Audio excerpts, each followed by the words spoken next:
Hi, this is Robert Kiyosaki, and you're listening to Capital Hacking. This is the most important thing you can listen to today. Here's the one. I have a dream. With great power comes great responsibility. I could do this all day. This is it. Don't get scared now. They may take our lives, but they'll never take our freedom. Cinderella story out of nowhere. It's in the hole. That the only thing we have to fear is fear itself. Capital Hacking begins in 3, 2, 1. Welcome back to The Big Show. This is Josh McCown, the world famous John Edwin. It is great to be here with you, buddy. Josh, dude, that interview was so exciting. It was so fun. It was fantastic. And it was in a world that I know nothing about. Jim Henrie from Novo Media Group just really knocked it out of the park. They're doing such big things. Big. That's the nice thing. You know, this is a group that is the new wave of making movies.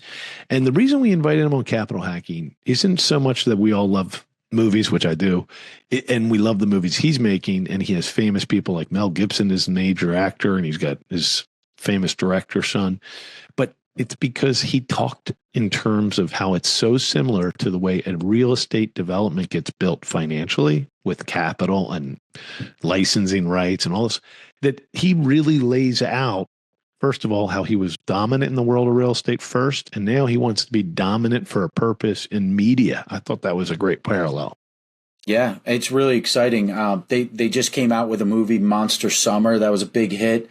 His son, David Henrie, was in Wizards of Waverly Place and is now in the new part of that where he's the dad. That was super cool. And then Lorenzo Henrie was in Fear the Walking Dead. So, I mean, there's such cool content in this interview. Definitely stay till the end. Yeah, you're going to love it. So it's a long time coming. The world famous Jim Henrie gets to be on The Big Show. Now, you know, who's more excited, him being on The Big Show or us having a big name on The Big Show? Either way, John, we're lucky people. We are lucky, and I'm very excited to hear Jim's story and get to know you a little bit more. Jim, can you please give our listeners a little background on who you are? Yeah, Jim Henrie. I'm one of the principals currently in a company called Novo Media Group, and we just launched a new fund called Novo Inspire Productions. And I'm kind of the business guy in an entertainment company. We do TV and film projects within the industries. I'm partnered with my two sons, David Henrie and Lorenzo Henrie. Yeah. And he buried the lead there a little bit because, you know, these are pretty famous people working with famous. This is not just two guys that had a great idea for a film. This is really successful. Generate like 3 decades probably of success in media, right? Yeah. My older son, David, has been, he's 35. He's been acting since he's been 10 years old. Yep. And was on a very well-known show called Wizards of Waverly Place with Selena Gomez. That show kind of launched the two of their careers.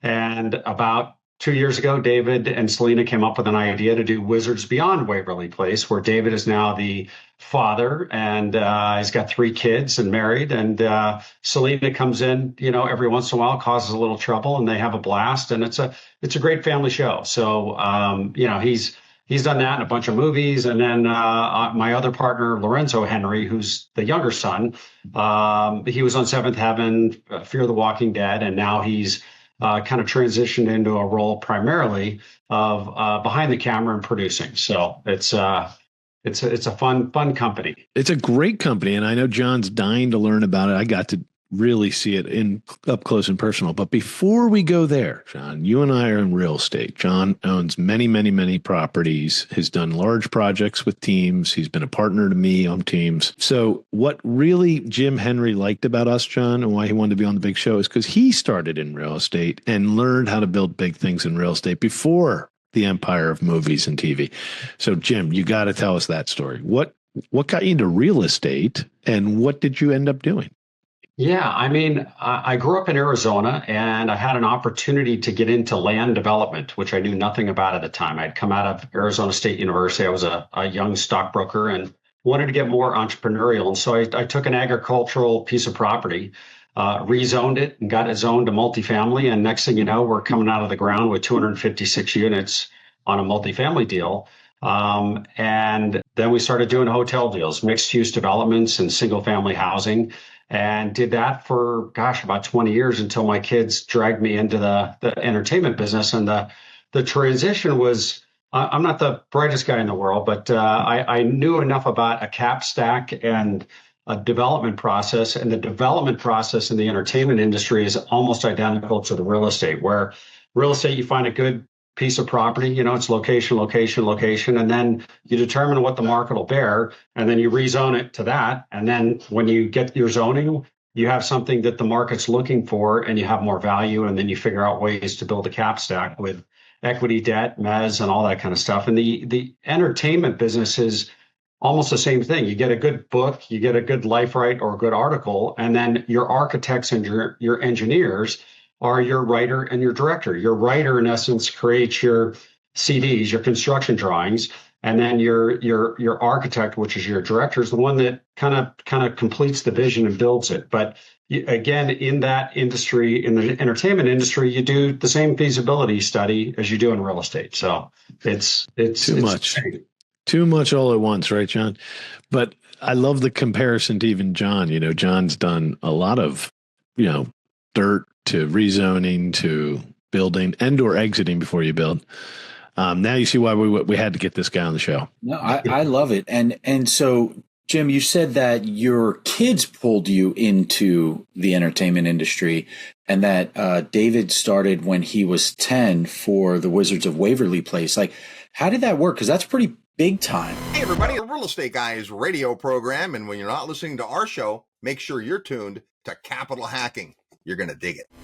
Yeah, I mean, look, we had built a big real estate development business. We had 175 people. We're building 40, 50 homes a month, had all this retail hotels we were building, all over the country. And, in 07, 08, the economy took a dump. And I had been investing into film and TV at that time, just on my own. My kids had been in the business. And then David had just come off of Wizards of Waverly Place, and he was beginning to think about what he wanted to do.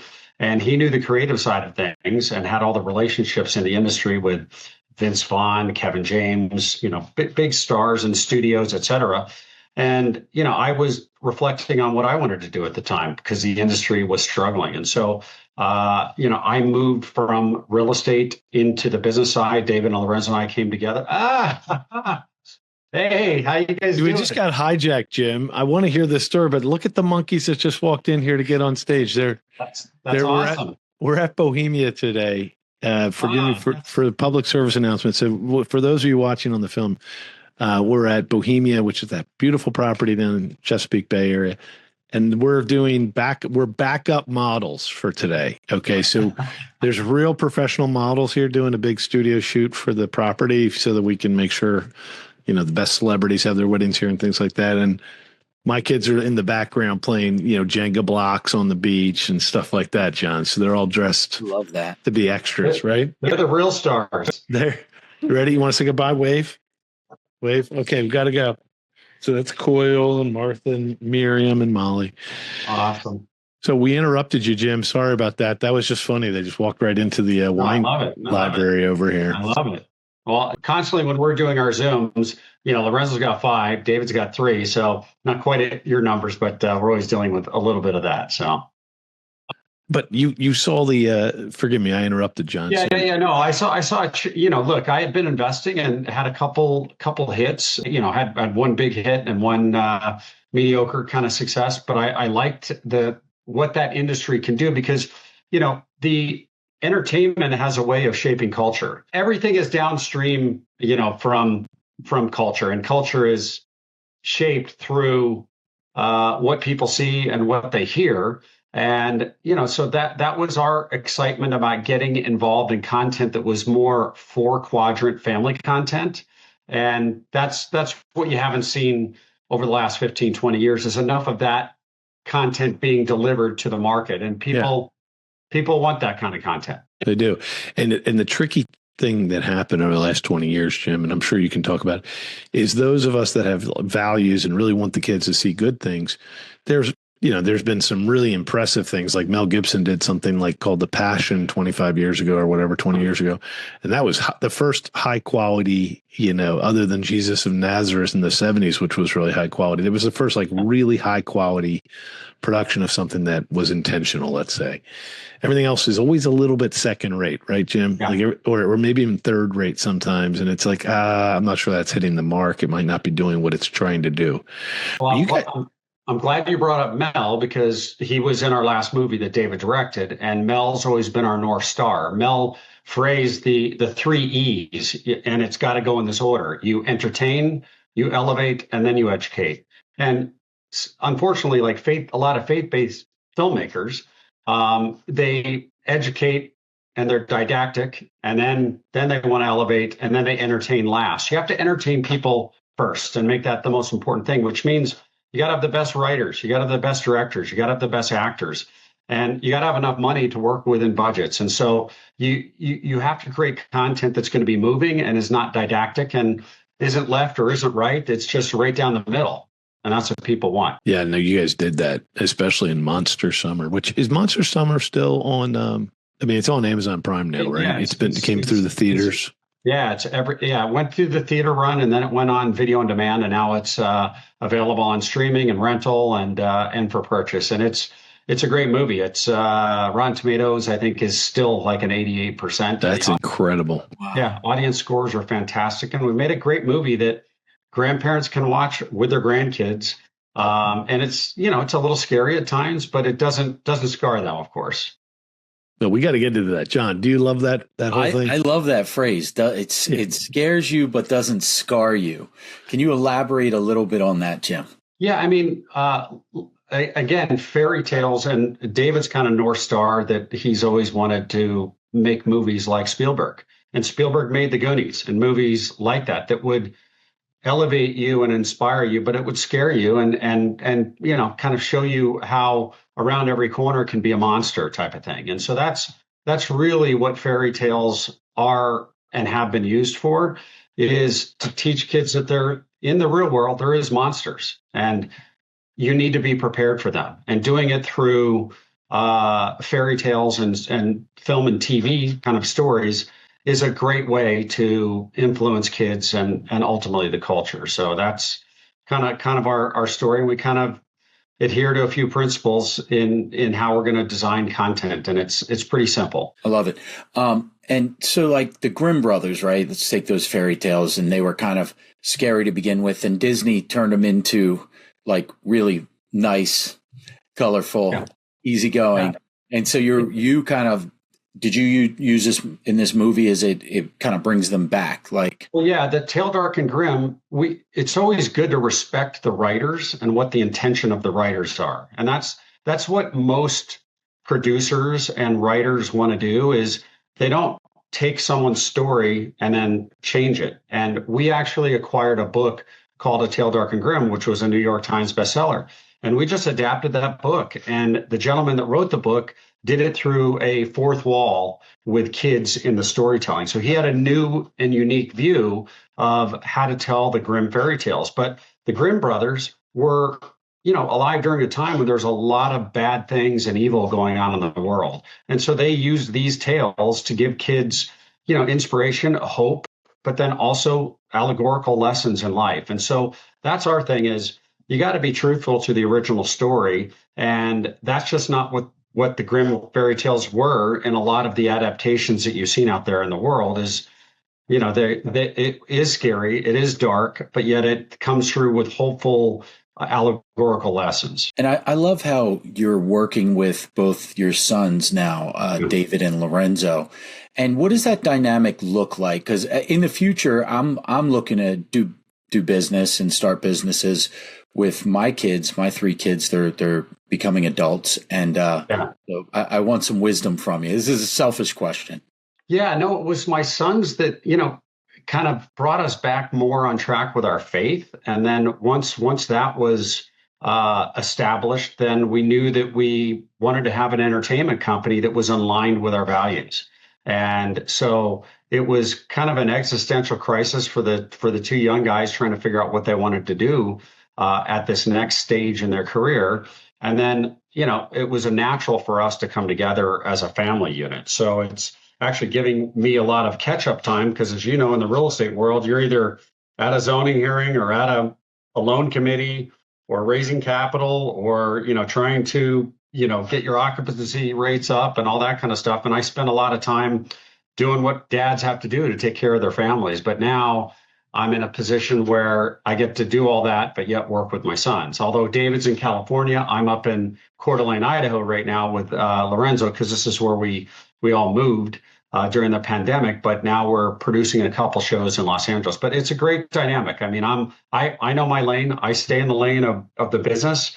I do like to read scripts here and there, but I'm not the note giver. And they and the rest of our development team handle the finding the books, finding the life rights, finding the articles, partnering with other big stars out there that are looking to develop content outside of the studio system. So that's what our fund gives us the ability to do, to sit down with some of the biggest stars in the industry and say, look, you don't have to go sell your idea to a studio. We can fund the development of it, acquire the book, hire the writer, create the content, and then you walk it into the studio, and then you ultimately end up having a lot more control over the content, which is that's the main thing. It's just like when you're a real estate developer, the developer funding the entitlements controls what the look and feel of the property is going to be, and it rides on your shoulders to make it succeed or fail. And I get it now. See, I didn't understand in the beginning the Novo Media Fund, but I'm guessing you syndicate this fund. You have investors. They're looking at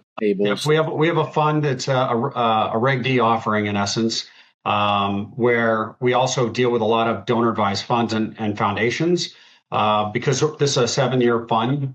And, the goal is to get us to a 2.5 or 3x, but be sustainable and build an aspiring company of young people, teaching them the art of developing content that is objectively beautiful and good. Truth, beauty, and goodness is what we're out here to put out into the world.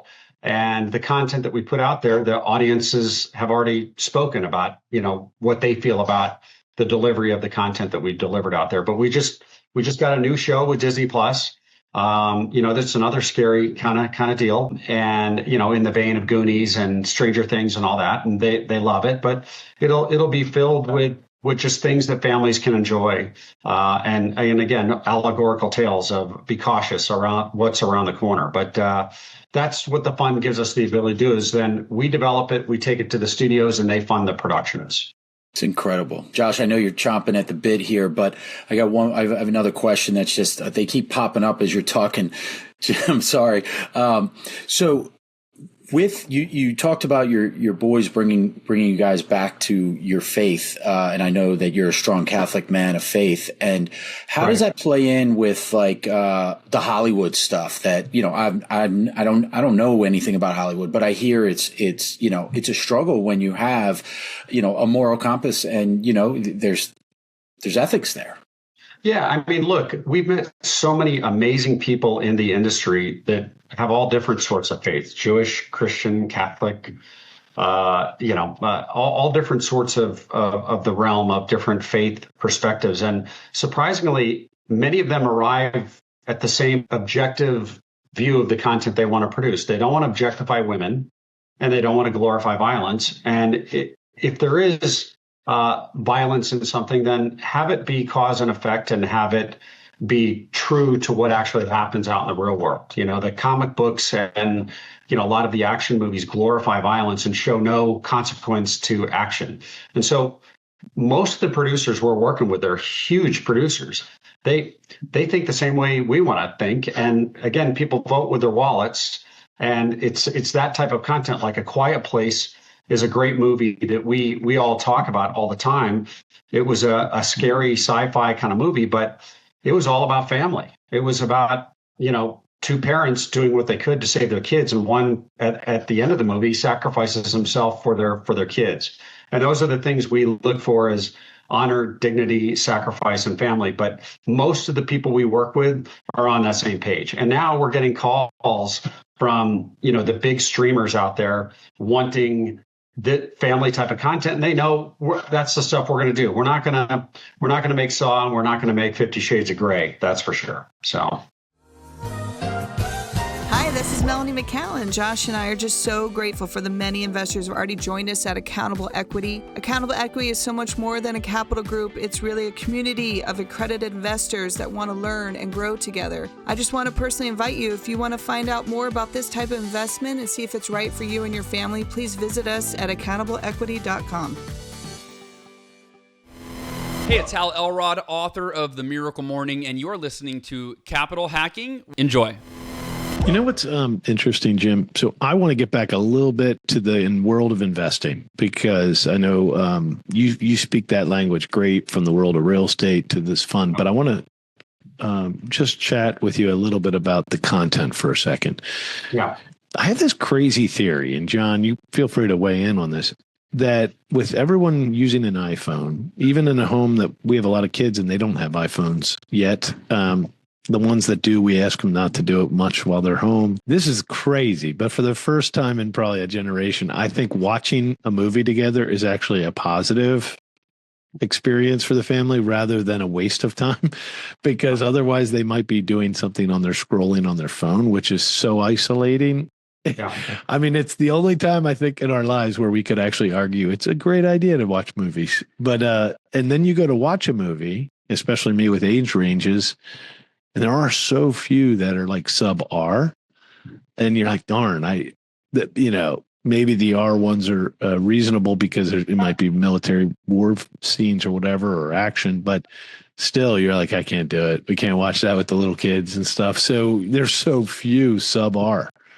But with great stories. And so what you guys did in Monster Summer, and for those who haven't seen it, it is it's great. I mean, honestly, it should be coming out right this minute, right? This is like exactly the time of the year when the movie's set, where you go out to a beach. Kids love it during vacation breaks, and of course during Halloween. We crushed it during Halloween. But yeah, it's that kind of movie. And look, the streamers know that it's families that pay the subscription fees. Kids will log on for a week or two, watch their show, and then they're out, and they're no longer continue the subscription fee. So they know that they have to provide content to families. I get it. I can actually believe there's something intelligible about what you're saying, that obviously we don't study the trends in movies and what streamers need to buy right now, but it does seem like they need some compelling stuff. Now, you told me once when we were in person, because you get the biggest named actors you can possibly get. I think you had more than one in that Monster. We had Mel Gibson, Kevin James. We had Lorraine Bracco, from Goodfellas. Wow. She's an amazing actress, and award-winning actors and everything else. And it's because the content, they liked it. They knew it was a kids and family movie, and a lot of them have kids now. Mel's got kids, grandkids, and all that kind of stuff. Everybody wanted to do something that was more available for everybody to watch. And so we had an amazing script by two of the most talented writers in the business. And David's been in front and behind a camera forever. And this was his second movie that he directed. The first movie he directed was one called This Is the Year. And that's a teen kind of movie, but very appropriate, with a lot of similar type of allegorical tales and all that kind of stuff. So that's another great movie to go watch. But yeah, that's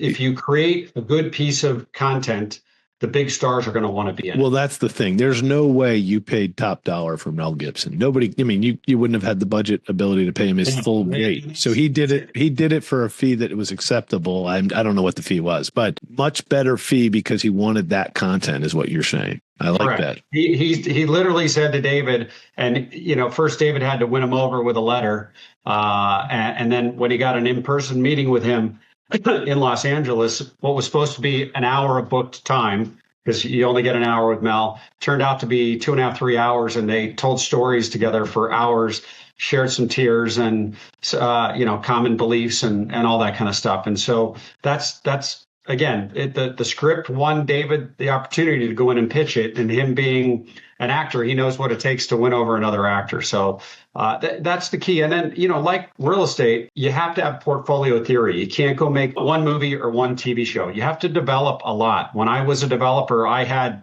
8 or 9 projects going through zoning cases. And that's the thing, is this business is a risky business. It's more like venture capital, but if you approach it that way, where you're going to have 10 to 15 different pieces of intellectual property that you're going to develop, the portfolio theory kicks in, and 2 make up for 7 or 8 that might be singles or failures. And that's the key to this business, is you have to have a lot of at bats. I mean, baseball players make $15-20 million a year when they're batting 250 to 300. So it is a business that's consistently successful. The studios have been around a long time, and it's typically cyclically resistant to downward trends in the economy. But you have to have enough capital to have a number of projects going on at the same time. That was actually my next question that popped up in my mind was, like, how many projects is Novo working on right now? And what's the mix of shows / movies? Yeah. I mean, we currently have about 8 to 10 projects in development. We're looking at doing some project with Angel Studios, who have been a big disruptor out there in the marketplace. They did Sound of Freedom, and we're looking at co-developing a couple projects with them. And then we're developing something for Disney right now, and we're working on something for Netflix, et cetera. So you have to have that kind of portfolio theory in play. And that's why we're putting together, the fund is going to ultimately be anywhere from $25 to $50 million. And we're already on our way to a good start with that. And that's the kind of capital you need to not only develop, but then put equity tranches in with the studios. A lot of these $10 million budget movies, you'll get a 30% rebate out of Alabama or Georgia that the states give you. And if Trump's program that he's looking at putting in place goes into effect, you'll have a federal rebate as well, which could move you into the 40 or 50% of soft dollars into your film or television show. And so we want to put equity in some of those projects with other funds that are out there. But it's pretty much a mix of around 60% film and about 40% television. And the television is great. Once you get something on the air and it makes it to 2 seasons, then it's a big win, because the fees and the merchant licensing participation go way, way up. But you got to get past that 2nd season. And that's not easy. It's a tough thing. That's why, again, you got to have 2 or 3 shows on the air, hoping that your one gets you to the 3 season plus. David just got season 2 of Wizards Beyond Waverly Place greenlit, and then that season will go out, and then you wait for the ratings, and you see if you're picked up for season 3 plus. So it's a tough game. It's a merit-based business for sure. It sounds so exciting. I mean, it really does. When it comes to movies, you said you guys are 60% movies and 40% shows. When it comes to movies, like back in the day, like years ago, it felt like we were all going to the movie theater to see movies. I don't remember the last movie I saw in a theater. Me and my kids, we watch movies off of subscription-based, whether it's Prime or Netflix or Hulu or HBO. What does it look like financially? Like, what are the differences? Like, because I feel like maybe years ago, film made a lot more money when people were going to the theater. Maybe I'm wrong. Well, COVID affected it, but the theaters have come back in a big, big way. In fact, a lot of the entertainment theater stocks have gone back up. But look, these days it's event movies. So it's either holidays, summer movies, Christmas movies, Halloween movies, Thanksgiving movies. It has to be something that's around an event. And if you're going to develop a big piece of intellectual property, you got to have a studio as a partner. So we go after those, we acquire the rights, we start development, we'll go for the script at times, or we'll walk it right into a studio, and then they come in and co-finance with us. Those are $50 million budget movies. But the $5 to the $10, $12 million budget movies, the streamers buy those. And so many times you can pre-sell them to the studio, and you're just gap financing it. And you get your rebate, you get a pre-commitment. I go into the bank loans me 85 or 90% of what the streamer's commitment is. And then we have enough to go make the movie, and then we deliver it them, and then you get paid. It's called a negative pickup.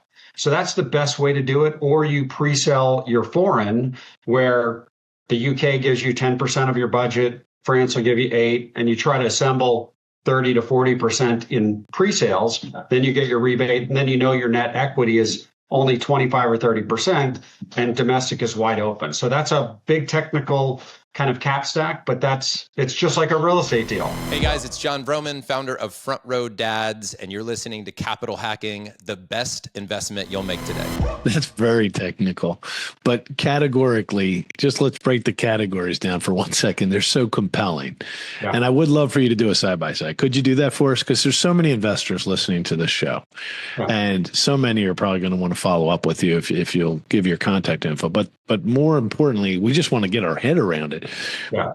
You've often said it's like the real estate deals, and you talked about how you're buying intellectual property on this side. Over here, you might have bought vacant land, and then you're changing the zoning on the real estate to make it more valuable. Over here, you're taking intellectual property and you're putting the human capital into a screenplay. So you take the book and you convert the book, the life art or the article, into the screenplay, which is your architectural drawings and scenes.